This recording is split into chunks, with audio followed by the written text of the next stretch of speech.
ঐতিহ্যবাহী জনমত পত্রিকার ১০০তম শারদ সংখ্যা প্রকাশিত। ২রা অক্টোবর মহালয়ার দিন পুণ্যতিথিতে প্রকাশিত হল জলপাইগুড়ি ঐতিহ্যবাহী জনমত পত্রিকার ১০০তম শারদ সংখ্যা। জলপাইগুড়ি নেতাজি ফাউন্ডেশন কক্ষে বহু বিশিষ্ট লেখক, কবি, বিদ্বজনেদের উপস্থিতিতে জনমত পত্রিকার এই প্রকাশ অনুষ্ঠানের সভাপতিত্ব করেন প্রধান সম্পাদক তপেশ চন্দ্র সান্যাল। অনুষ্ঠান কক্ষটিকে আগমনী গানের সুরে মুগ্ধতায় ভরিয়ে দেন অধ্যাপিকা ও লেখিকা ডক্টর শীলা দত্ত ঘটক। পত্রিকা সম্পাদক রাম আফতার শর্মা স্বাগত ভাষণ দেন। এরপর বক্তব্য রাখেন ডক্টর আনন্দ গোপাল ঘোষ, কমলকৃষ্ণ ব্যানার্জি ও প্রখ্যাত গল্পকার অশোক কুমার গঙ্গোপাধ্যায়। পত্রিকার সহ সম্পাদক গোবিন্দ রায় পত্রিকাটি প্রকাশ করেন। এই অনুষ্ঠানে বক্তব্য রাখেন বিশিষ্ট লেখক ও গবেষক ডক্টর প্রেমানন্দ রায়, প্রবীণ সাংবাদিক জ্যোতি সরকার, উত্তরকন্যায় কর্মরত পশ্চিমবঙ্গের বর্তমান মুখ্যমন্ত্রী মমতা বন্দ্যোপাধ্যায়ের সচিব শুভাশিস ঘোষ, সুব্রত বাগচি প্রমুখ বিশিষ্ট ব্যক্তিবর্গ। অনুষ্ঠানের শেষে পত্রিকাটির সহ সম্পাদক গোবিন্দ রায় সময়মতো পত্রিকাটি প্রকাশে সহযোগিতা করার জন্য প্রকাশক সংস্থা ও লেখকদের ধন্যবাদ জ্ঞাপন করেন এবং সুবর্ণরঞ্জন রুদ্র, অভিক সান্যাল ও সংশ্লিষ্ট সকলকে কৃতজ্ঞতা জানান।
সাহায্য করেছেন তাদেরকে আমরা ধন্যবাদ জানাচ্ছি।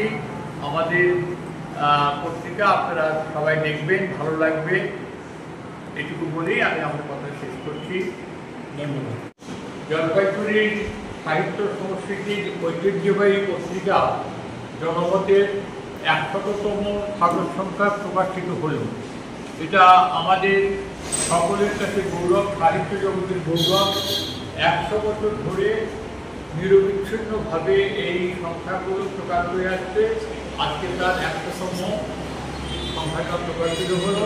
তার জন্য আমরা সকলকে আন্তরিক ধন্যবাদ জানাচ্ছি। লেখক, আমাদের পাঠক